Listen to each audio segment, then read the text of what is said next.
Most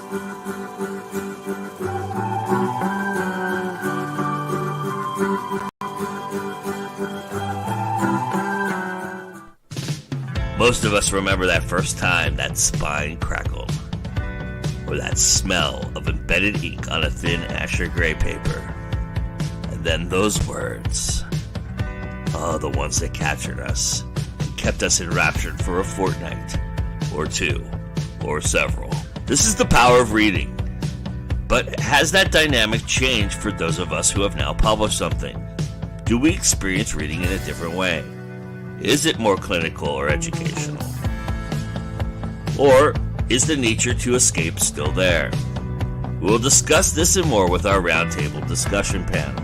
NCL Candidate will be along with indie books that you might enjoy if you're a fan of Threads That Bind by Kike Hazapula. And finally, we will tie up all our loose ends with 10 daunting questions for our panel. So sit back, relax, and get ready to read your way through another episode of This Week in Indies with your host, Joe Compton.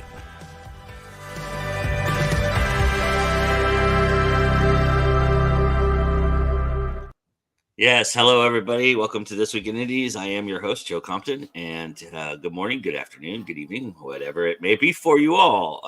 It's nice to have you here. Thank you so much for being here. We really appreciate it. We've got a really great group here, and we're going to have a really great discussion about reading. Look at there's my group. Hopefully Ariel will join us in a little bit, but for now, I'm happy to have the three people that I have, and let's go around and introduce ourselves. So Tiffany, why don't you start us off, please? Hi, I'm Tiffany Vega. I am an indie author of 5 books now. You can find them all on Kindle Unlimited and my author page at booksbytiffanyvega.com. I'm also a artist and creator for Mood Alchemy, which is a apparel store that helps with mental health awareness and supporting the LGBTQ+ community. Nice. Welcome. Deborah? Hi, I'm author Deborah Parmley, and I'm a multi-genre author, and I live full-time in a motorhome, so I'm coming to you live from my motorhome, and this is one of my favorite topics, reading, so I can't wait.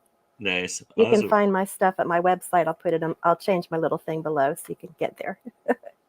Nice. Awesome. Welcome. It's nice to have you again. It's been a bit. It has. Yes. Paul? I'm Paul Davis. I write mostly in fantasy. I've published a few books that you can find on Amazon. I really get into mythology and fantasy. And you can find me at storytellerdavis.wordpress.com to find my insights and books and all that good stuff. So excited to be here. Excited to have you. Thank you for being here. We appreciate it. Anita's here as well. Hello, Anita. Nice to see you. Brianna's here. Hello, Brianna. Tiffany breaking the fourth wall. Hi, everybody. All right, so let's set the stage here. Let's talk about our origin stories a little bit. When's the first time you can remember reading, and what was your first escape into the world of fiction? What captured you first? So in second... Oh. Go ahead. In second grade, I read The Big Friendly Giant, and I was very excited about the book and the giant, but I didn't care about the protagonist because I wanted to be the protagonist. So it was the first thing I remember reading. It's also the first fan fiction I wrote, and I unearthed it probably 5 years ago, and it was horrible. I have no idea what I wrote, but yeah, that was my first. So it's kind of a blend of being read to and reading. My grandmother watched me while my mother worked full time, and she was a big reader. She would read poetry and stories to me. And so I can remember some of the really cool poems like Song of Hiawatha. And when I was little, I would want to say the things back, so I was kind of like saying the story, but not reading it yet.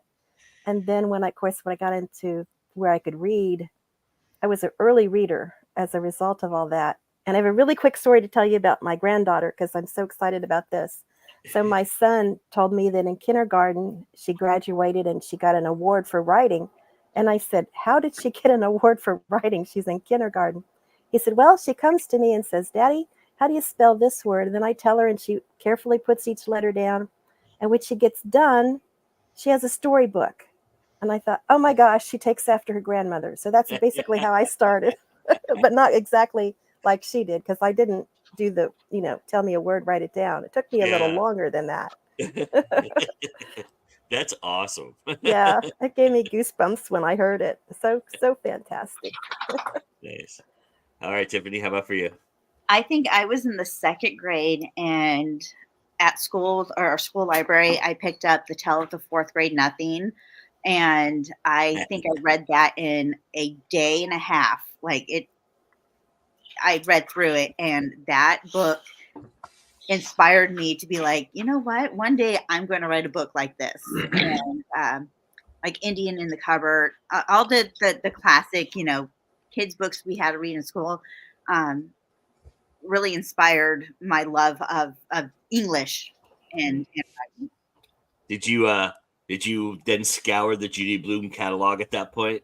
I did. Were you like, okay, now I gotta go to Fudge, I gotta go here? Fudge, yeah. And some of her books I really, really liked, and some of them were, I didn't find. I always leaned to more of when they played with their imagination, and they, things were like real, but it still had that fantasy kind of aspect to it, and Sure. was, yeah. I loved reading. At that point, she had already, at that point, she had written 20 plus books anyway. So it's like crazy to think about. We're talking about a 70-year career where she's written probably, I don't know, close to 100 books, maybe even at this point. It's crazy to think about. I'll tell everybody my little story here. So I probably, people have heard this before probably, and I'll put this up here. You're welcome. Thank you. Thank you, Brianna, for noticing. Yeah, I was 10 years. So we used to do a ritual every Sunday where my father would take us to brunch. And then after brunch, we would go either to the movies or we would go to a bookstore. And we also take little trips because I grew up in Southern California. There was a bookstore in between where we would go from, because my dad was a UCLA graduate, so we would go to the campus a lot and hang out. But in between that ride, there's a bookstore, a used bookstore called The Hobbit that existed around the LA area. And so my dad would take us there. And I remember the first time I went there and he said, pick out any book you want. And I went to, of course, I didn't look at anything but the cover and how big the book was. And I wanted to challenge, because I saw what my dad was reading, right? My dad was reading these books that were like massive books, Lord of the Rings and things like that. And I picked up Dune. 10 years old, I picked up Dune. What a mistake that was. Let me just tell you. Because at 10 years old, there's no way you can grasp that book. I don't care how advanced a 10-year-old you are. And all the nuances and subtleties of it and all the things about it that are just so enriching. All right. So, but that's where it started for me. Honestly though, for me, the love of reading hasn't come until later in my life. So I wasn't, my brother and my parents were voracious readers. I was not that. I got into film and movies and I just ran with it. And that was my thing. So I didn't read as much as I would have liked to. I read all of like the Judy Blume stuff. I read To Kill a Mockingbird because I had to in school. And in the books that you had to read in school, obviously I had read those. But, it was interesting that that's how it all came about. And now I'm not a voracious reader because there's no way I could be. I'm just not a very good reader. But I read a lot, obviously, as you all have seen, because I do a lot of reviews here. So, but yeah, but I'm really glad that I am reading now. I think it's an essential tool for every writer. I think we can all agree on that. I don't think there's anybody that would dispute that aspect of it. I do think so. Now you guys have read. Do you remember the first time you wrote something and then read something? Do you feel like after you have written something, did reading change for you at all at that point, or did it take a while for you to kind of? Because I would imagine there has been a shift in the way you read, right? Because of you now know the insider baseball of everything. So, uh, was there a shift right away? Did you feel like you were still at a point when you actually wrote for the first time that you were still reading for enjoyment's sake, or however you read before, or did it shift for you? Yeah, it shift for me because I now do like a lot of freelance work where I read a lot of people's stories to help them with like editing and beta reading. So I feel like now my enjoyment of reading has now turned into a job. And so I don't read nearly as much for enjoyment anymore. And I think that's just been the past year or so that that shift has happened. But prior to that, um, reading for enjoyment was I saw it differently. I gave like if there was any mistakes or things that were phrased in a way that I wouldn't have phrased them, I give them way more leniency than I did before because I know the struggle. For me, I didn't start actually writing anything until high school when I was writing poetry. And I didn't write fiction at the time, so I was very much still a reader. I've been a strong reader through the whole process, but the reading that I've done has changed. I went on to get an English lit degree, so in college, I was reading all of the things they said I must read, but at the same time, reading what I wanted to read when I had any time to read it. And then, of course, after my first novel came out, same thing. But it's kind of gone in and out as Mm. far as, and it's got a lot to do with your time. I mean, if you've only got so much time, what are you going to read? And are you too tired to read? Are your eyes too tired to read? I know if I'm really heavily writing and editing, the last thing I want to do is read another line of text. And so sometimes I'll do audiobooks. That way I give my eyes a rest. Um, so it fluctuates, but Hmm. I've never really lost the love of reading something purely for fun, and I'll arm wrestle to keep it because I think it's really important. Yes. Um, when I read, it probably started in college because I went to get a creative writing degree. Uh, I always analyze the book. Like I still enjoy it. I still have fun with it, but at the same time, I'm more or less doing research. I am an avid thief, and I will admit it. There are only so many plot lines. There's only things you can do. Neil Gaiman was talking to a friend, and he said, "Hey, I have this story idea. Here's the premise, but I'm not good enough to write it. I don't remember which story it was for." And his friend said, "Hey, can I write it? Because I have an idea and I think I can do that now." And Gaiman's like, "Whatever you write is going to be nothing like what I write. Go for it. I don't care." So, in the same sense, I am an avid thief of everything I read. It is all just compiling ideas for the next book, and reading like syntax, diction. What did they do well that I really like? What don't they do well? Like, what did they do that just bores me to tears? So that I don't do that. So yeah, I still enjoy reading, but almost always I am reading with a critical eye. So Were you doing that prior to writing, you think? no, I don't, because I was writing in high school, but I don't think I Mhm. really was taught how to do it.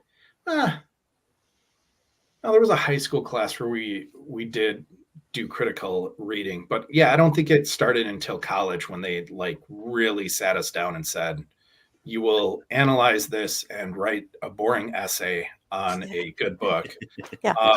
to tell us what this essay means, as loquaciously as possible. Yeah. Mhm. All right, I'm gonna bring Ariel in here, and Ariel, you just have to tell us that you're late because you were reading. Yes, totally. Great reason. The Why don't reading you goblins got to me. why don't you go ahead and introduce yourself real quick?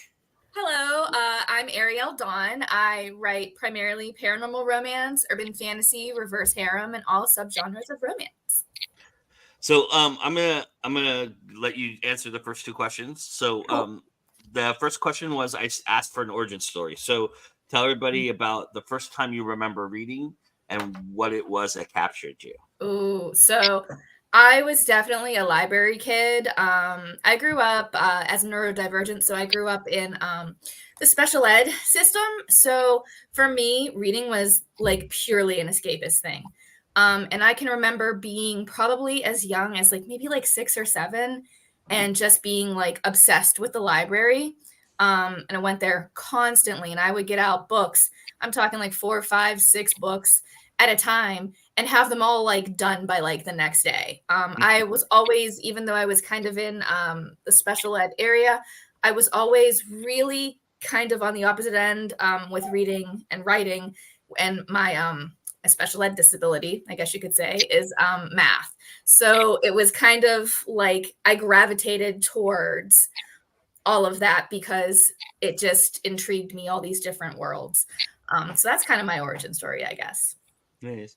So when you wrote for the first time, did reading change for you? Was there something that you noticed about the way you read when you started writing?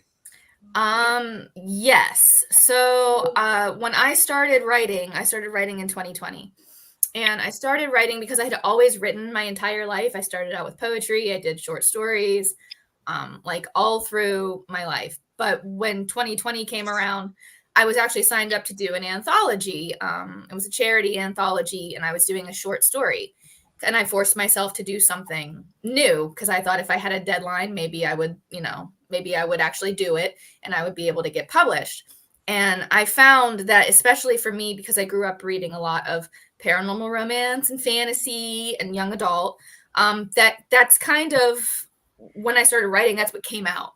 And to this day, that's kind of like my wheelhouse. I live in paranormal romance because I love paranormal romance. That's what I grew up reading. So I never noticed this before. Maybe you haven't been in this room before, but you have an American Pie poster behind you. Yes. Cool. Yes, I do. This is my office. I just finally got an office. So I'm still in the process of getting everything together, but yeah. All right. So, I mean, so as writers, there's something you notice right away when reading a book that you didn't notice before. Is there something that will capture you, or something like that you can steal to help Paul out a little bit there? I do it too, though, Paul. So I think we all do. I think we all take from what we're encouraged by. But is there something that you notice right away, either good or bad, about writing, about reading something that you probably wouldn't have noticed if you weren't a writer? First lines in books, first lines in chapters, last lines in chapters. I'm very aware of those when I'm reading. It's about the only time I am not just fully immersed in the story, because I'm so aware of how important those things are. And if they're well done, it really, really reaches and grabs me, and I go, oh yeah, that's good. Nice. That's really cool. Mine's the blurb. I notice a lot more if the cover doesn't really match what the blurb is saying in the back, which I never paid attention to prior to writing. If I get like mixed singles in the whole, you can't judge a book by its cover. Well, becoming a writer, yes, you can. And so I notice a lot, and especially as I'm reading, if something doesn't line up, it's like, you didn't, your blurb needs to match what you're writing. When they don't world build, just sometimes I'll read, especially fantasy, that's mostly what I read.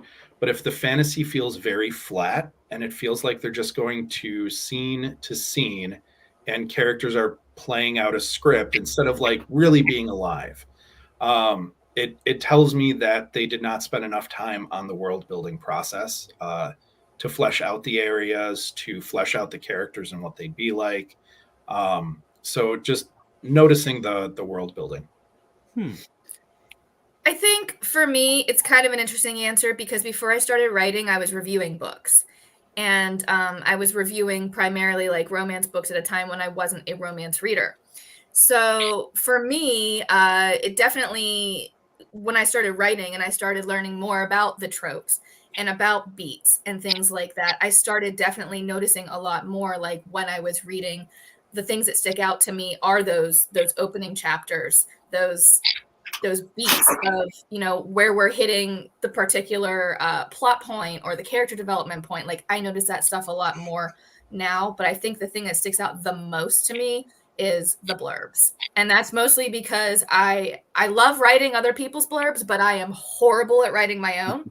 So it really sticks out to me when I look at like the back of a book and I'm looking at the blurb and I'm like, is this going to make me pick up the book? Like that's the thing I notice the most.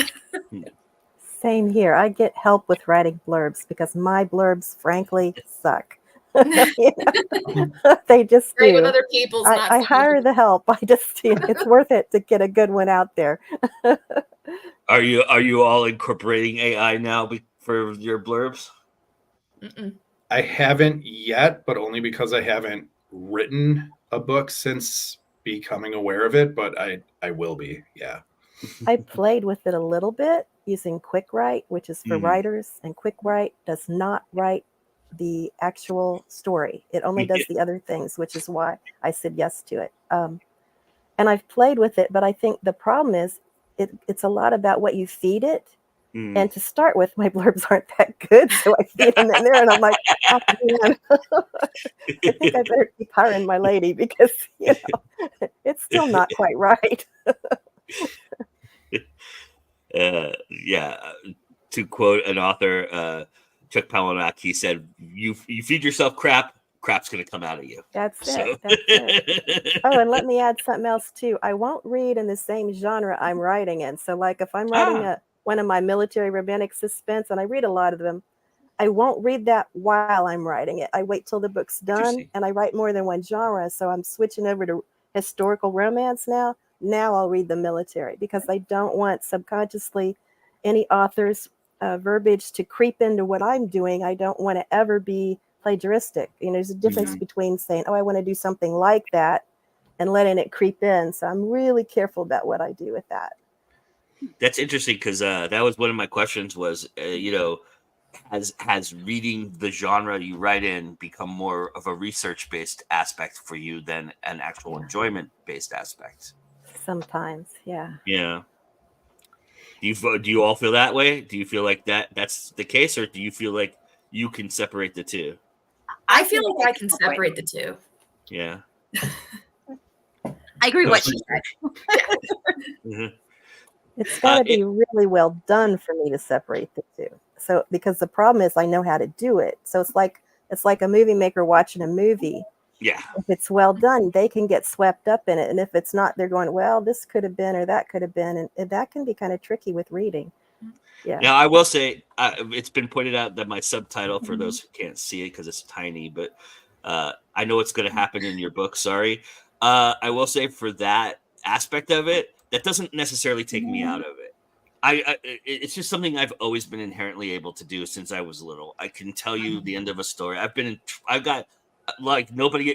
If you go to the movies with me the first time, it'll be the last time you go to the movies with me, because I will tell you what's going to happen before you even ask me.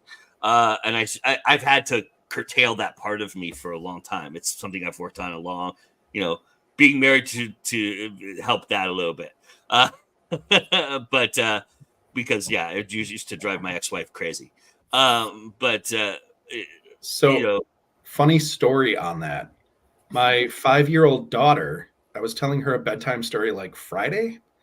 I'm like, all right, so there are these two creatures in the woods, and one is happy and in his home, and the other one is scared and trying to find his home. She's like, and this one helped this one find his home, and everyone was happy. I'm like, I mean, yes, but do you want to figure out how we get there? And she's like, oh, yeah, still tell the story. Yeah. Great. Get that young woman a pencils and paper and get her writing right away, Paul. That's Oh, awesome. she Great. loves stories. Yeah. Because You know, she's that's going to what's be a great storyteller. I think that's that's a one of really. I'm sorry, Tara. one of the things. It's great because I think we should mention that if you're a parent or grandparent or grandkids, kids at all, kids learn to love reading by hearing the joy when you're reading it to them, and it comes alive when you're reading it to them. So that's Mhm. super important. I just wanted to squeeze that in there. Yeah, no, Yeah. absolutely. Yeah.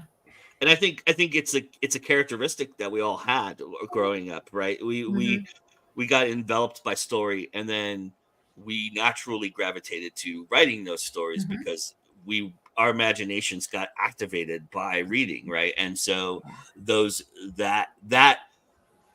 that's kind of like opening Pandora's box, right? When you get enraptured in a world, all of a sudden my brain, it's why I've had trouble figuring out meditation for a long time. If I had to finally turn myself off to kind of get into meditation, and now I can do it with no problem. But it took me a long time to teach myself that, because as soon as I start meditating, somebody says something in the meditation, I'm thinking like 400 things out of my brain at that moment, right? And I'm all right. I've created stories literally in a meditation before, and Yeah.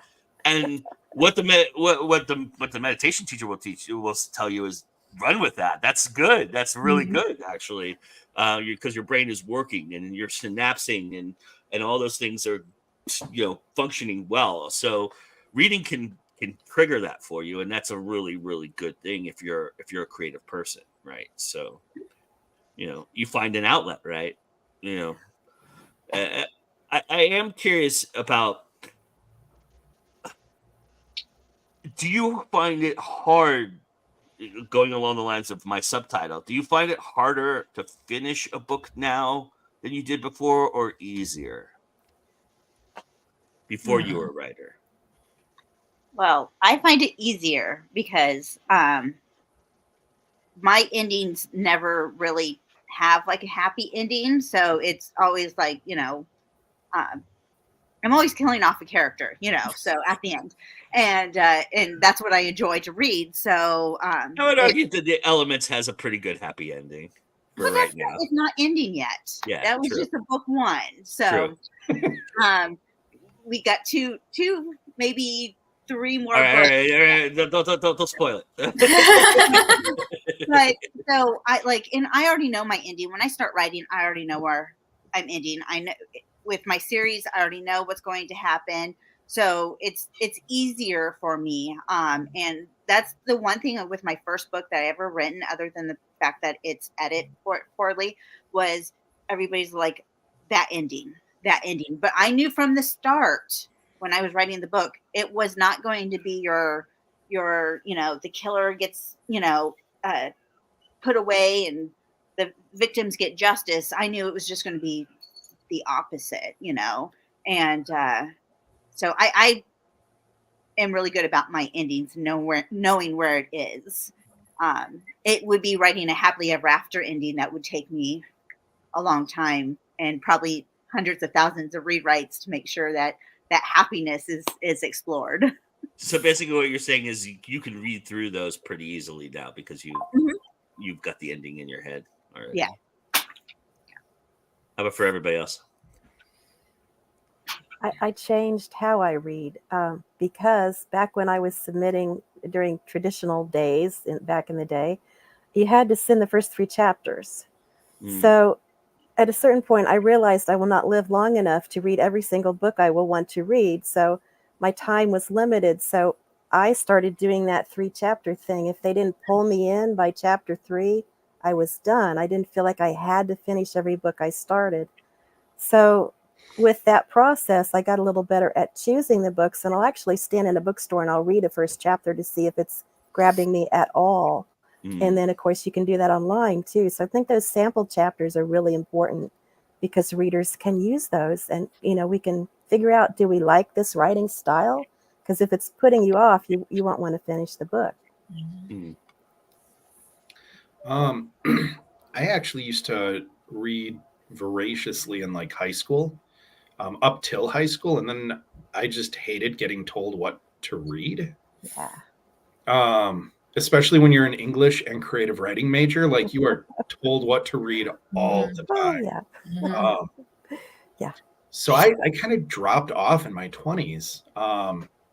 But I don't think it has anything to do with me writing. I reached the point that Deborah's at where it's like you get so long, and if this book isn't providing me something, I don't care if it's entertaining, educational, if it's not providing me with something I can use, I'm out. I think for me, it didn't really change necessarily how I read a book, but it changed the types of books that I read. So for the longest time, before I started writing, I was one of those people that would more or less read like the popular book, right? Like the big thing that everybody was talking about. And after I started writing, I just kind of gravitated away from that and pushed a little bit more towards indie authors in general in the wide scope of the genres that are out there. So I think it definitely changed the types of books that I read. But as far as like whether or not I finish a book or not, I can't not finish a book. Like it's really difficult for me not to because I need to know how it ends. Like it just eats at me. And plus, I know there are a lot of times I do read books where I'll just be like, this is not working for me, but I'll at least try to make it to the end because sometimes at the end, everything just really does come together and you're like, oh, wow, that was a great book. But so I know that some writers too, it might take a little bit longer of an arc for them to tell that story though, too. So I definitely feel a little bit more inclined to finish it now that I have been writing. But before I started writing, I was always like, I have to know how it ends. If I don't know how it ends, it'll drive me crazy. Paul will appreciate this. That's what I have to do with fantasy. I have to stop worrying about the first 3 chapters in like epic fantasy and historical fantasy or even like science fiction in some respects as well. Because there's a lot of world building going on, and I have to accept that that's what's part of the fantasy genre. I mean, a good writer will find a way to capture me, but I do forgive fantasy a little bit more than I would any other genre for, slogging through. And it takes me, it's a slog to get through 200 pages to get to the meat of the story in page 204. But I will admit that's something I've had to train myself as being a writer and knowing fantasy folks now and appreciating what they, one thing I've really learned is that when talking to writers, if you absorb what they're telling you, you'll become a better reader because like that's all the fantasy guys have always told me. Oh, just get to 204, get to page 204. Trust me, you'll want to, and then you'll get through it, and then you'll understand very much what you were saying, Ariel. It comes together at some point, and the story takes over. It always takes over. No matter what you're reading, the story ends up taking over. Even I will even admit, J.R.R. Tolkien, it even happens for him at some point. There is a good chunk of the Lord of the Rings that I really, really think if he had chopped off half of the rest of it and just had that chunk, it would have been the greatest trilogy I've ever read. Because he can storytell and he does know how to move a plot. You just got to weed through the 5,000 other things that he talks about to get there. But the 6 endings. Yeah, I had the same problem with Anne Rice, to be honest with you. Anne Rice. There was a moment.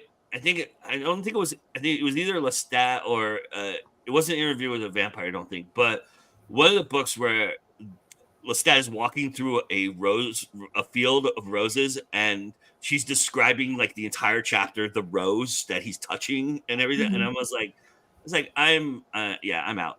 I love Anne Rice. I know, me too. But now I've reread that book, and I don't remember which book it is. I apologize because it was a while ago when I reread it. Because somebody told me if you get past that, the story at the end of that book is fucking amazing, and the ending is the best ending you'll ever read. I don't necessarily agree with that, but Yeah. I did appreciate it a lot more having gotten through it. And sometimes you do have to get through it, and you have to accept that about novels more than you do movies. Movies, I will not forgive you if you don't capture me in the first act in the movie. You're gonna lose me. I'm sorry. It's just I don't have. I mean, it's funny because I have more time. I have more patience and more time to spend with a book than I do with a movie. And a movie only takes up an hour and a half or 2 hours of my time usually.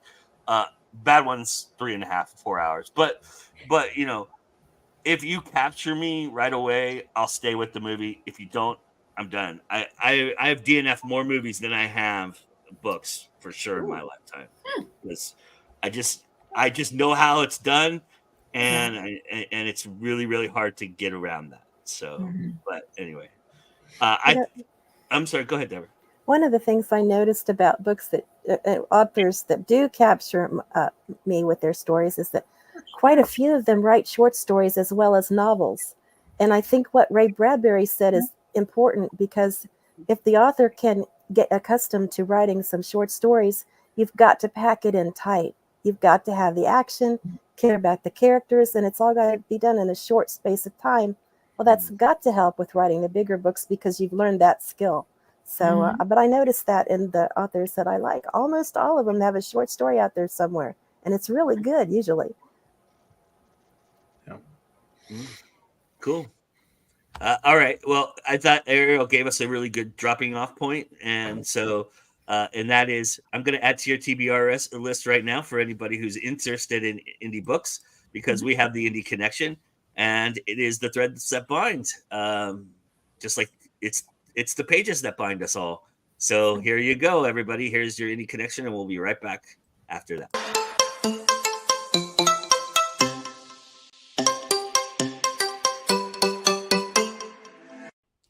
CEO Cannon here from Fiction Atlas Press, bringing you another Indie Connection.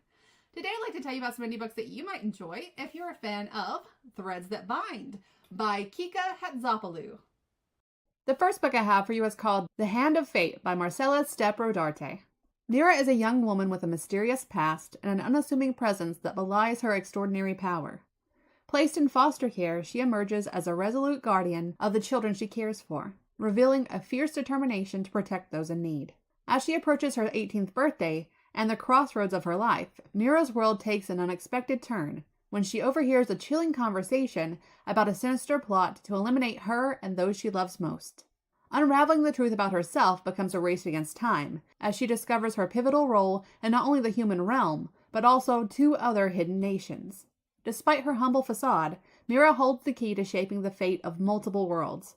Her journey of self-discovery propels her into an epic journey where her choices will reverberate across history.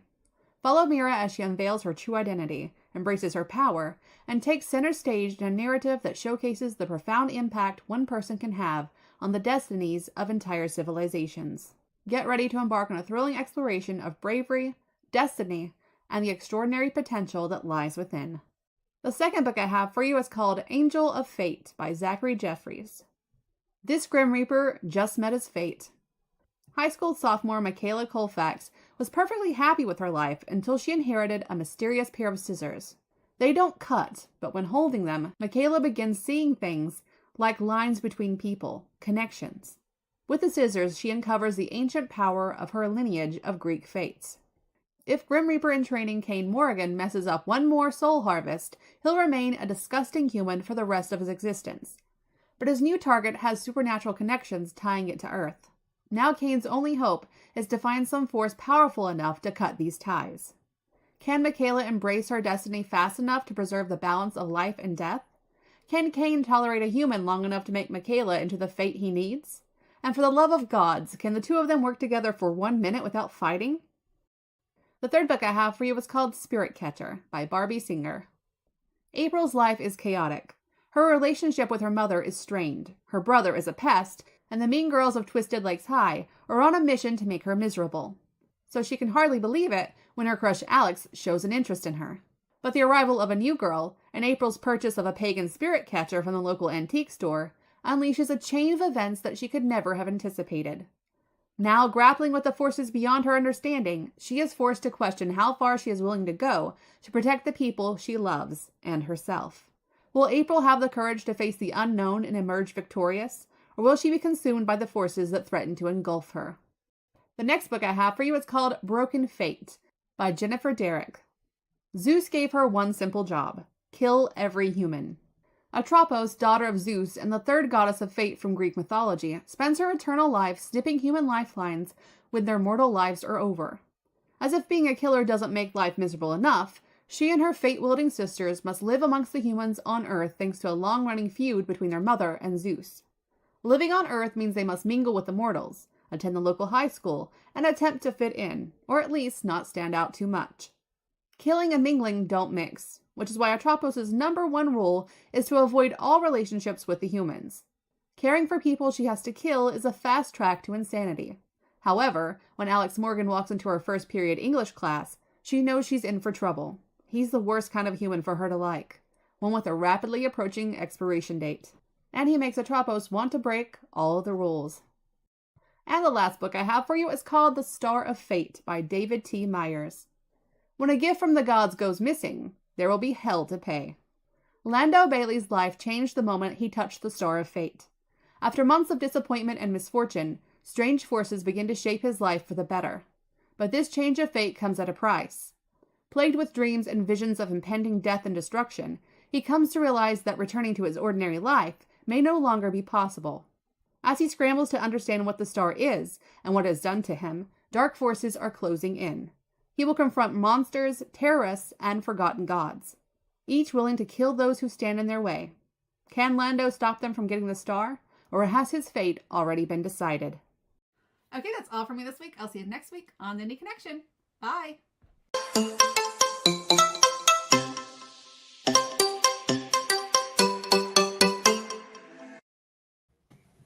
Yeah, well, another great indie connection. It sounds like from the chat, everybody was real excited about it. So, yeah, everybody go check out that first book. Wow, that cover blew me away. Holy crap! Yeah, I don't know how she finds these covers, but yeah. So, and now everybody's saying, "Let's go get these books. Look at that! Look at that!" So, Courtney, you did a wonderful job. It's okay. It's okay. Oh, it's nice to see you. You're never late as long as you're here. So that's all that matters. She does a great job. And one of the things I like about that section every time is that it's always, if you like that book, you might like this book. And that's the best way to find new books that you love. Absolutely awesome. And I will say, don't dismiss the book that it was based off of, Threads That Bind, either. If you're a fan, if you like those books, that the whole reason we base it off of that is because that was the catalyst for those books. So or a similar genre or theme. So definitely check that out. I'm sure I'm saying that to the wind because obviously if you like those books, if you like that book, you're gonna know about it. But anyway, but yeah, that's awesome indie connection. So thank you very much, C.L. Cannon. All right, so kind of winding up the conversation here about reading, I am curious for all of you, did your love of reading fiction help you when you decided to write, in terms of did you seek out nonfiction books that you probably would have not sought out if you weren't thinking about writing? You understand what I'm saying? Because I think none of us would have picked up Story by Robert McKee unless we were going to write it, right? Or writing on writing by Stephen King, right? We would have never read that book, even though it says it's Stephen King's, right? We would have never read that book unless we were planning on writing, right? So did you all pick up books on writing when you decided to write, and nonfiction books? And is there one out there you can recommend to everybody? Oh, yeah. A lot of them. And I've got a list on my Goodreads, too, of books I suggest for writers. Oh, I've got a favorite on that list, though, that actually changed my life twice. It's a tiny little thing. Like, this is it. It's teeny tiny. That's my hand, And I got 2 parts marked. This is what changed my life. So this was written, Right Mind. It's by Eric Maisel. He's a PhD and a psychologist guy. Here's one. Wrong mind. Somebody has the answers, and if I take enough writing workshops, I'm sure to happen upon that answer. Right mind. Learn to write by writing and learn to market by marketing. That changed my life. The second one is, find it here. Okay. I can't write if I outline. Outlining kills the creative spark in me. Right mind. I can write with an outline and I can write without an outline. I can even write in the shower with a bar of soap. That last sentence has stuck in my brain, and I started changing from being a pantser to trying to plot. Now I have to admit, if I plot the whole thing, I'm not interested enough to write it. That's just how I'm wired. But I became a plantser because I tried to outline and it taught me how. And now as I'm pantsing in my mind, I'm going, okay, then this could happen and that could happen, and let's go here or there. It did help. So the cool thing about that book is it takes all these things we think must be and it flips them. And it was a mind opening for me. I recommend it every time I teach a class. It's like, or I have a mentor, an author friend or somebody. I'm like, yeah, you got to get this book, man, because it's been, I don't get any kickback from it, but man, it sure helped me. So, because of my degree, I ended up having to read a lot of the nonfiction How to Write Stories. I'm sorry. Yeah, yeah, I agree. But otherwise, once I was out, Plot and Structure by James Scott Bell was just incredible. Because by that time, I probably read it when I was 30. I was trying to get back into writing. And a lot of the books were very fundamental. But this one was elevated enough that I think it's good for both beginners and people who have written a few stories already. So, yeah. I think for me, when I first started writing, I didn't really seek out a lot of nonfiction craft type books. But as I continue to be a little bit more comfortable with my writing and kind of advance into the different genres, I did start to kind of look for more of those books. The ones that I feel like really helped me are The Trope Thesaurus by Jennifer Holt, which is wonderful, has like every trope under the sun listed in it, and you know the key points in that sort of thing. And The Conflict Thesaurus. Yeah, I think this is by Angela Ackerman and Becca Puglisi, I think is how you say it. They have like a whole bunch of these. I have several. An indie book, by the way, everybody. They have like emotions. They have occupations. I have them all too. I have like a bunch. I think I'm sitting at right here. I have the conflict, the negative trait, and the emotion. But they are extremely helpful. So I definitely recommend those to everybody. I met Angela. She's really wonderful. So she's awesome. Really cool to talk to. But yeah, those are great. How about for you, Tiffany?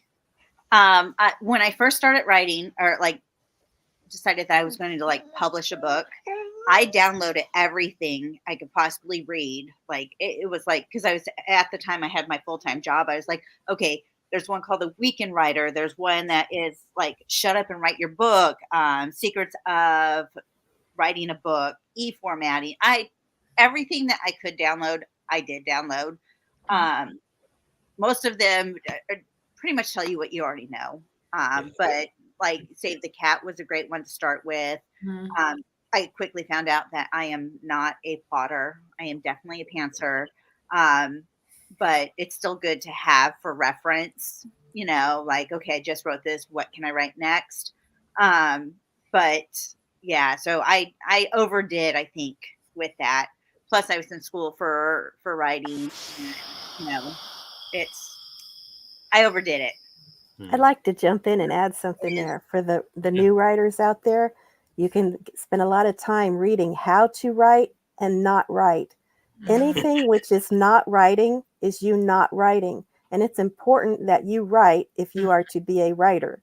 So try not to let that overtake, and make sure you get some writing in between reading those books.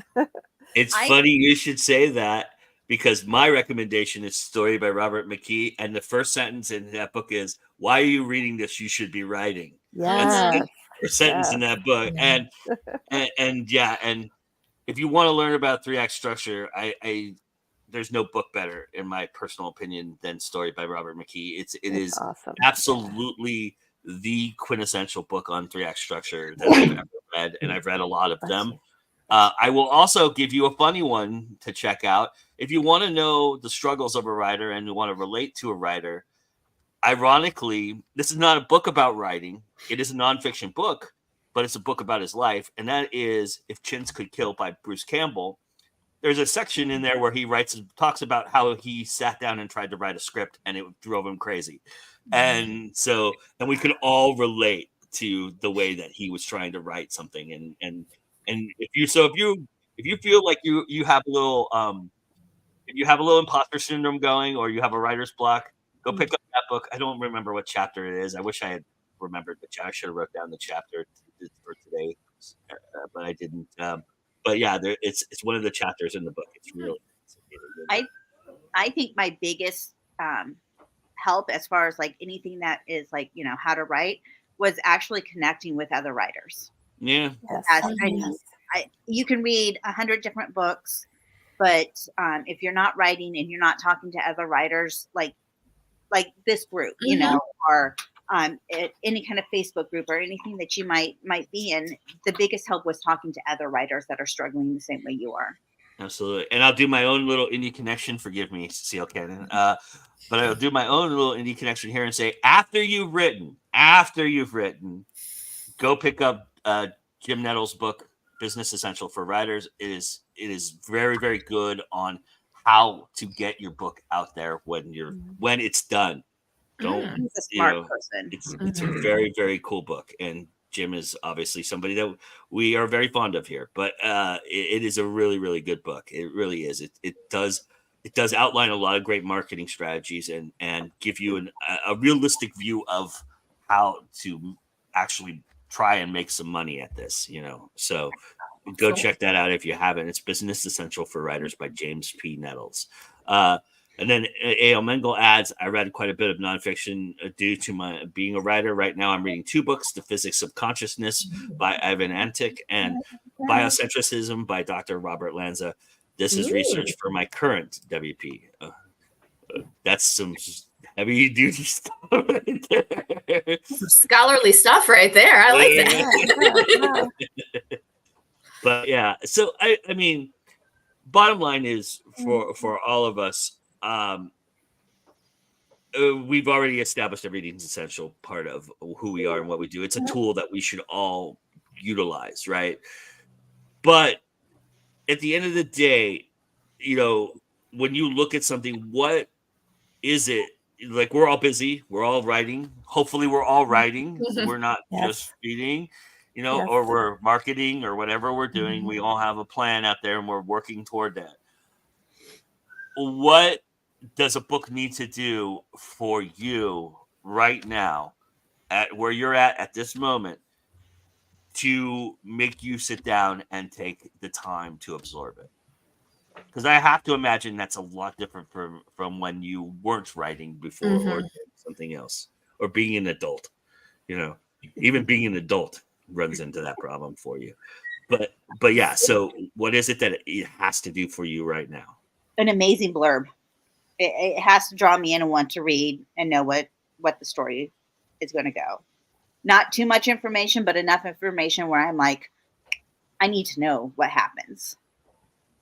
I think for me, it's the covers, because I'm a bit obsessed with artwork in general. And just because I know so many artists and so many different genres and covers, like I'm obsessed. So if the cover doesn't grab me immediately, because a lot of times, like, believe it or not, I won't even look at the blurb. Sometimes I will, but a lot of times I kind of go off of covers. So for me, the cover.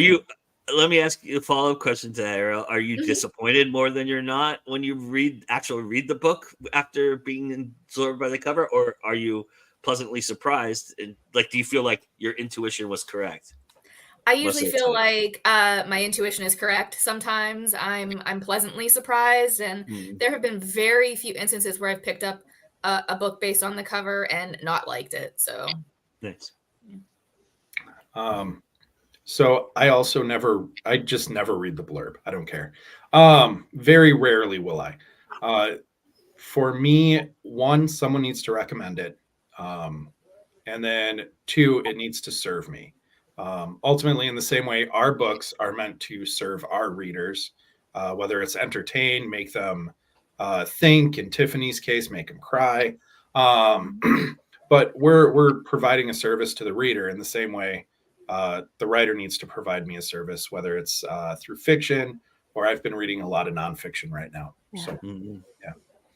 For me, it's the first chapter because as an author, I know that the author didn't create the cover usually. The author usually didn't write the blurb. So for me, that first sample chapter is where the rubber hits the road and they either pull me in or they don't. And that's it. No, there's just no pull with you, Deborah. You gotta get right away. Something's got to be happening. Well, see, I like having, when I'm writing, I personally like something to happen and action's got to happen. Or I get bored writing. So same with reading. Something's got to be happening by chapter 1. If it's just kind of meandering along, I'm like, okay, I don't have time to meander for however many pages they want to meander me, you know. And again, the second line in Robert McKee's book is, if you don't start the story where the story starts, you're doing yourself a disservice. The story needs to start where it starts. It doesn't. It doesn't have another starting point. You know, if you're going backwards and getting into the story, you're going to lose every person you've ever tried to grab, because the story starts where it starts, and that usually incorporates an action. An action is usually the first thing that should happen, because, and I'm not saying that that's the case. Like I said, I've learned, and I'm learning. I'm still learning. Everybody, I've learned.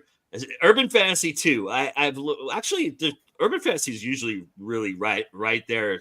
There's something weird that happens right off the bat, and it's like, wow. That's why I probably gravitated a lot to urban fantasy over the last couple of years, is because I just like that there's something happening right away. But with like epic fantasy stuff, I've learned I've got to give it some time. I've got to marinate, let it cook a little bit, and then I'll get to it, right? So now I feel like I need to go back and read my urban fantasy and figure out where it falls in this line.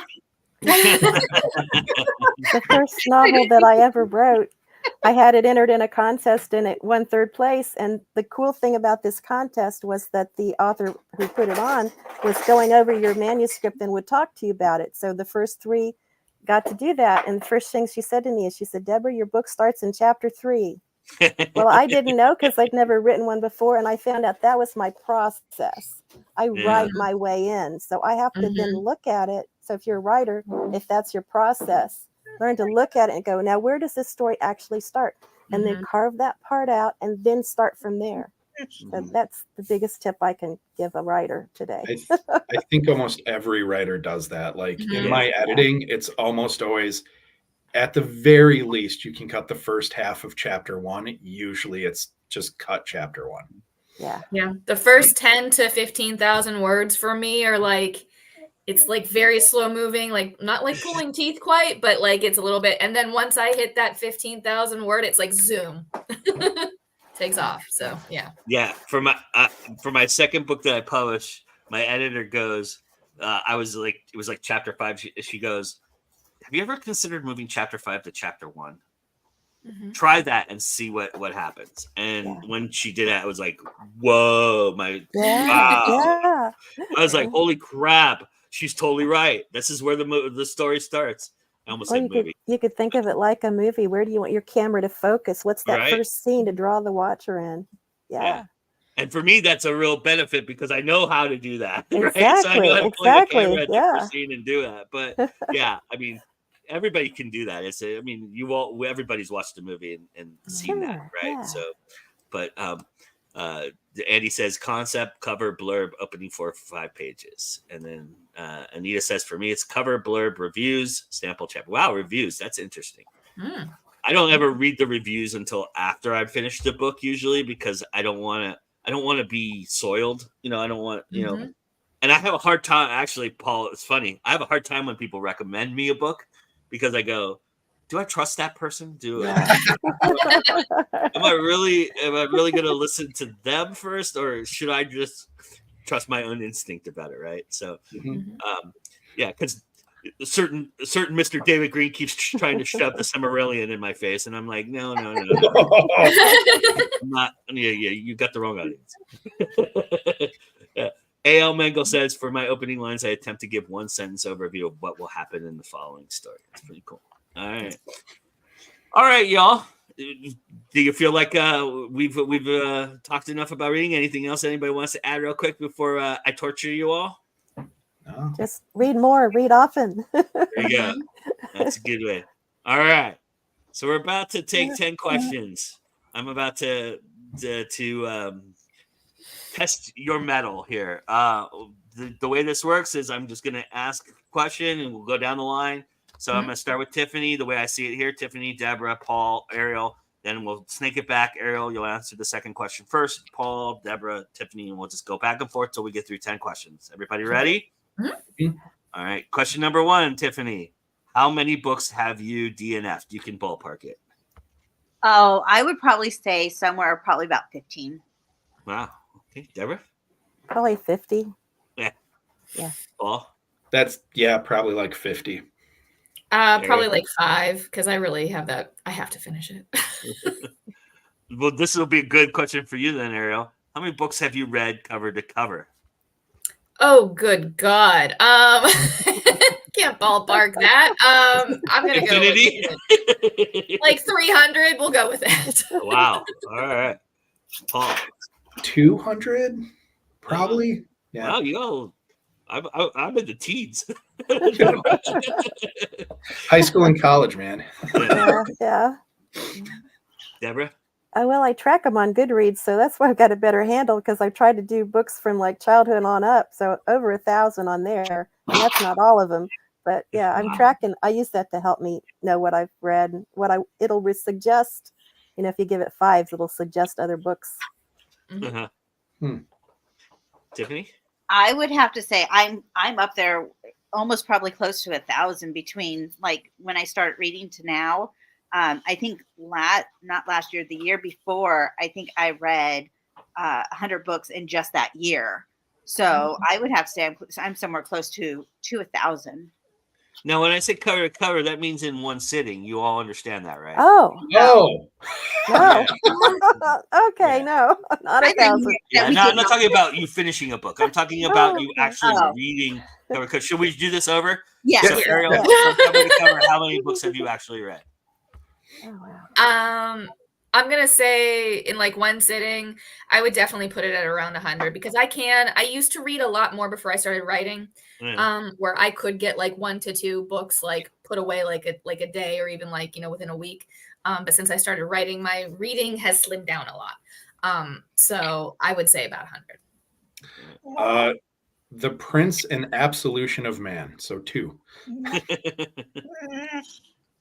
So now I feel a lot better. Okay, I feel a lot better. Deborah? If we're not counting short stories, because you can read them in a day. Yeah. So only counting novellas, because that's the only thing I can read in a day. I read a lot of them. So probably 100. Okay. Tiffany? I'm not going to include client work because they're not published, but I would probably say probably 20, 30. Okay. Now this next question, it could be fiction, nonfiction, I don't care. But one book every writer should read, Tiffany.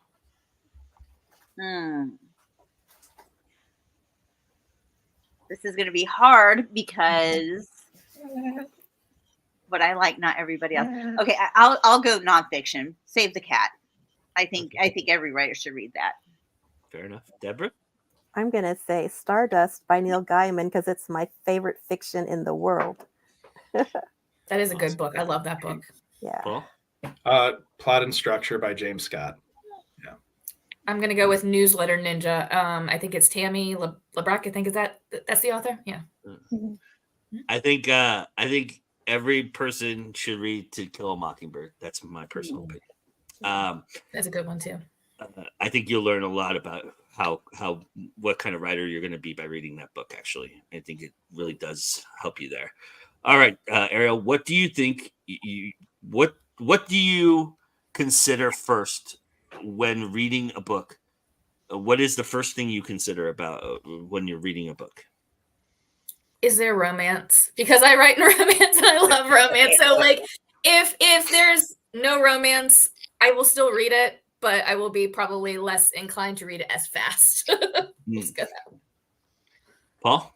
You know what? Can you repeat the question? I don't think I Sure. understand. What is it you consider first when reading a book? What is the first thing that comes to your mind when you're looking at reading a book? Yeah, did someone suggest it? Yeah, which is a new thing, like within the last year. So Okay. yeah. Deborah? Is there action or likely to be action very soon? Yes. Tiffany? I think the first thing when I look at a book, I try to keep in mind if it's traditionally published or indie published. Just because I would rather support an indie author and I'd be more inclined to forgive a little bit of stuff than it for a traditionally published book.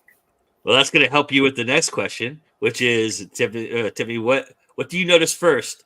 A typo, a crutch word, or a sentence you might have to reread twice? So it would probably be a sentence I have to reread twice, even though repetitive would be next. Just because in doing freelance, AI comes out, there's tons of repetitive words in AI, and you can catch which ones they are, and if they're repetitive, then you kind of like go into the mind. This wasn't written by somebody, but the rereading a sentence first. Deborah? Rereading a sentence first. I call those road bumps. If I'm reading anything that's a road bump and slows me down, yeah. I'm a little bit slower, so it's like 4 times. So definitely rereading sentences. I'm gonna be the same, rereading a sentence, because I do read. When I do read, I read really fast. So if I have to reread a sentence, that really does take me out. It's usually the same for me, but I will say, if you use the word "was" a lot, I will notice that the first time I read something. Like I read a book where literally the first page had like 16 was's on it, and I was like, I'm out. Wow. I'm out. I can't do it. Wow. I'm gonna read a 300-page book that has 5,000 was's in it, and I'm like, didn't an editor tell you? It drives me crazy. Sorry, that's a little pet peeve. I apologize. All right, Ariel, an author that you would make that would make you fangirl if you were to meet them in person. Ooh, an author who would make me fangirl if I were to meet them in person. Probably Katie Robert. Paul, fanboy for you? Boring answer, but Sanderson. Yeah, Deborah? Neil Gaiman. All right. Tiffany? If Anne Rice was still with us, Anne Rice. Cool. You share that with A.L. Mengel because I know he's a huge Anne Rice person. He actually wrote her a letter once, and I've read every book she's ever under all her pseudonyms. Everything I love her. I love her. All right, Tiffany. What is this year's reading goal for you? Okay, so personal reading goal. I'll be happy if I can make 10 books this year. Deborah? I've got 2 because I do the Goodreads challenge, so it's to read that amount of books. And then I live in a motorhome, so my space is limited. I must read all of the paperbacks in here so I can then store them and have more. All right, Paul? On Goodreads, I'm trying to do 40, but I picked a few thick ones, so it'll be a stretch. Ariel? Goodreads this year, I've done 30. In past years before I started writing, I would read like 100 books a year. But since I started writing, I've been struggling to even get like 30. So that's my goal this year. So how's the goal going, Ariel? I've read about 4, so we're already better than last year. Very good. Paul, how's your goal going? I am at 5. Yeah. Deborah? I'm above, I've got 80 for my Goodreads, and I'm above my pace. But as far as the paperbacks, I'm very behind. Fair enough. Tiffany? I'm don't even want to talk about it. Personally, I don't think I've read a book yet this year. I read books for clients all day long, but personally, I haven't even picked up one book. Mm-hmm.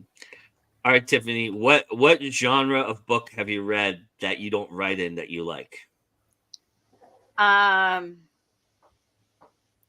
have never written a sci-fi, and I do like sci-fi. It's not my favorite, but I do like sci-fi. Nice. Deborah? Mystery. Nice. Paul? Probably like business nonfiction. Nice. Ariel? I'm gonna say probably like fantasy, just like straight fantasy. For me, it's women's fiction. I like women's fiction, but I'd be stupid to write in that genre, you know.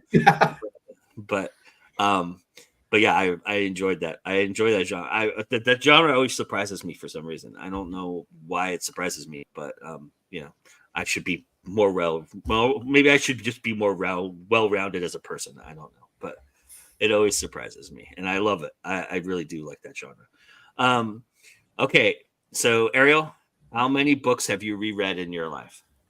How many books have I reread? Oh, that's a good one. I'm gonna say that's gonna be a low number. Probably I'd say like around 10, because I typically don't like to reread books unless they're like a book that like really grabs me. Paul? I don't think I have reread any fiction. So nonfiction, I probably have about 4 books that I like to cycle through. Yeah. Deborah? Probably 100, but I love folk tales and fairy tales, and I like the same story sometimes, you know, if I'm in the mood for it to repeat. Yeah. Mm-hmm. Tiffany? I would probably say 30, only because there's 2 series that I really, really love, and I keep going back to them when I don't know what else to read. I do go back to poetry a lot. Poetry I reread constantly. Yeah. But just to pull this all full circle, I had to reread Dune because I read it when I was 10 years old and I didn't understand a damn word of it. And I had to reread it. So I reread that, and Dune Messiah, I reread that as well. So that's for me. All right, y'all. Breathe now. We've made it. That was 10 questions. Congratulations.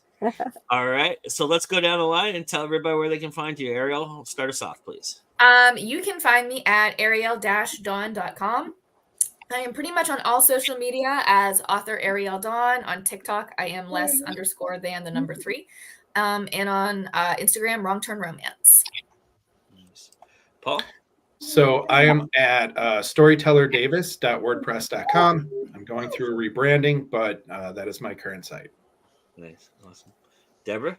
So my website, Deborah Parmley, is below, and on the social medias, if you look for author Deborah Parmley, that's usually how I have it, because there's a Deborah Parmley in Hawaii who sells real estate. So I have put that on there, not to be bragging, but so readers can find the one who writes the books. Nice. Tiffany? And you can find me at booksbytiffanyvega.com, and you can find all of my books listed there and on Kindle Unlimited. Nice. And I'm Joe Compton. This is Go Indie Now. Congratulations, you found us. If this is your first time here, thank you so much for being here. We really appreciate it. Smash that like button, subscribe, comment, do all those wonderful things that do to help us get seen and get seen by more people and have more people discover us. We really appreciate all of your time and for this great discussion. I'm really happy to have you here, and hopefully you stay around because we got lots of great stuff coming up tomorrow night. We're going to be playing a role-playing game called The Mothership. It's a sci-fi horror game where people will die. So there will be bloodshed tomorrow. And also we have our First Time for Everything show hosted by Juliette Rose, where she's going to sit down with Wayne Trammell and talk about the first time he did stuff. So that's going to be a lot of fun. We've got a lot of great stuff going on all week long. And thank you for joining us. And remember, everybody, that it's always time to go indie now. We'll see you next week.